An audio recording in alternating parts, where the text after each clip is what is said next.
আসসালামু আলাইকুম, কেমন আছেন সবাই? আশা করি ভালোই আছেন। চলে আসলাম প্রতিদিনের রান্না নিয়ে। আর আজকের রান্নায় ছিল মাছের মরিচ খোলা, আর ওটাই আপনাদের সাথে শেয়ার করব। আর এই মাছের মরিচ খোলা করার জন্য আমি নিয়েছি কুমড়ো পাতা। কুমড়ো পাতাগুলা একটু বড় বড় দেখে নিয়েছি। কুমড়ো পাতা কিংবা লাউ পাতাতে মরিচ খোলা করলে এই শাকটা খেতে আমার কাছে খুবই ভালো লাগে। এখানে আমি মরিচ খোলার জন্য 5 রকমের মাছ নিয়েছি। এখানে আমি কাইকা মাছ, পোয়া মাছ, চাদা মাছ, বাটার মাছ আর সাথে নিয়েছি কই মাছ। আর এই মাছগুলা দিয়েই আমি আজকে মরিচ খোলা করব। মাছগুলার মাথাগুলা ফেলে পরিষ্কার করে ধুয়ে আমি ছোট কিউব করে কেটে নিয়েছি। এখন আমি কিছু উপকরণ বেটে নিব। প্রথমে আমি কিছু শুকনো মরিচ আর গোটা জিরা বেটে নিব। মরিচ আর জিরেটা খুব ভালোভাবে মিহি করে বেটে নিতে হবে। আর এভাবে বেটে যদি মরিচ খোলা করা যায় তাহলে খুবই মজা হয়। এখন আমি কিছুটা সরিষা আর নারকেল একসাথে বেটে নিব। চাইলে আপনারা ব্লেন্ডারে ব্লেন্ড করে নিতে পারেন। আমার কাছে পাটার বাটাটাই ভালো লাগে, তাই পাটায় বেটে নিচ্ছি। আমি সাথে একটা বড় রসুনও বেটে নিয়েছি।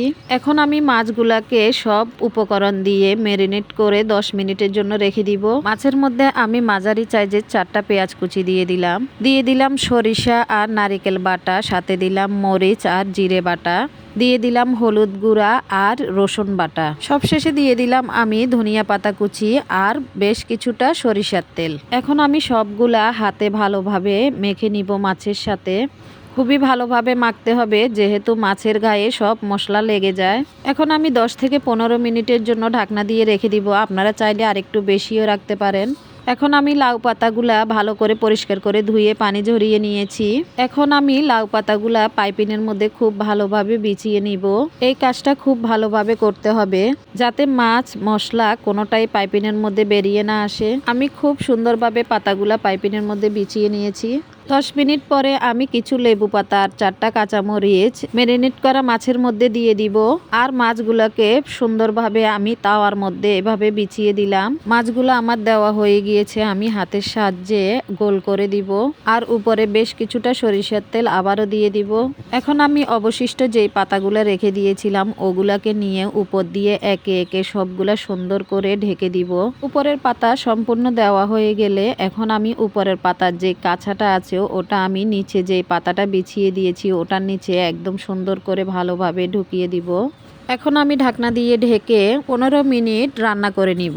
5 মিনিট চুলার আঁচটা বাড়িয়ে দিব আর 10 মিনিট একদম অল্প আছে আমি এটা রান্না করব। 15 মিনিট পর মরিচ খোলাটা পুড়ে কিবা লেগে কোনোটাই যায়নি, খুব সুন্দরভাবে হয়েছে। এখন আমি একটা প্লেটের সাহায্যে উল্টে দিব।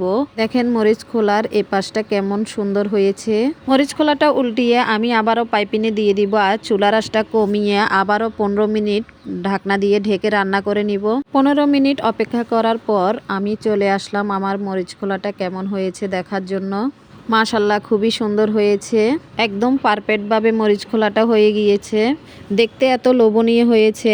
আমি এখনই ভাত নিয়ে বসে যাব আর খাওয়ার সময়ও হয়ে গিয়েছে। আর গরম গরম ভাতের সাথে এমন মরিচ খোলা জিভে পানি চলে আসে। আমি সত্যি সত্যি ভাত নিয়েই একদম বসে গিয়েছি। আর এই মাছের মরিচ খোলাটা খেতে অসম্ভব মজা হয়েছে। আর আপনারা বাসায় এভাবে মাছের মরিচ খোলা বানিয়ে দেখবেন, খেতে ভালোই লাগবে। আজকের ভিডিওটা এখানেই শেষ করছি। আল্লাহ হাফেজ।